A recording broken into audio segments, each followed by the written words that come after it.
একটি শান্ত গ্রামে বাস করত রাহাত নামের একটি ছোট্ট ছেলে। সংসারে অভাব, তাই মা অন্যের বাসায় কাজ করেন আর রাহাত স্থানীয় বাজারে খুচরো কাজ করে।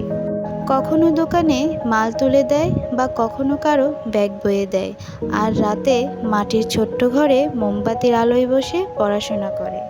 একদিন সকালে বাজার থেকে ফেরার পথে সে রাস্তার ধারে একটি ব্যাগ দেখতে পেল। কৌতূহলী হয়ে ব্যাগটা খুলে দেখে ভেতরে মোটা অঙ্কের কিছু টাকা আর একটি চিঠি। চিঠিতে লেখা ছিল, এই টাকা আমার মেয়ের চিকিৎসার জন্য। যদি কেউ পান, দয়া করে এই নম্বরে যোগাযোগ করুন। চিঠিটা পড়ে রাহাত স্তব্ধ হয়ে গেল। সে সাথে সাথে চিঠিতে দেওয়া নম্বরে ফোন দিল। রাহাত জানায় সে ব্যাগটা পেয়েছে এবং ফেরত দিতে চায়। কিছুক্ষণ পর এক বৃদ্ধ এলেন কাপা হাতে। ব্যাগ হাতে নিয়ে কাঁদতে লাগলেন।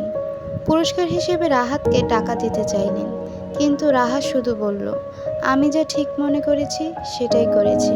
ভদ্রলোক কাঁদতে কাঁদতে রাহাতকে বুকে জড়িয়ে ধরলেন।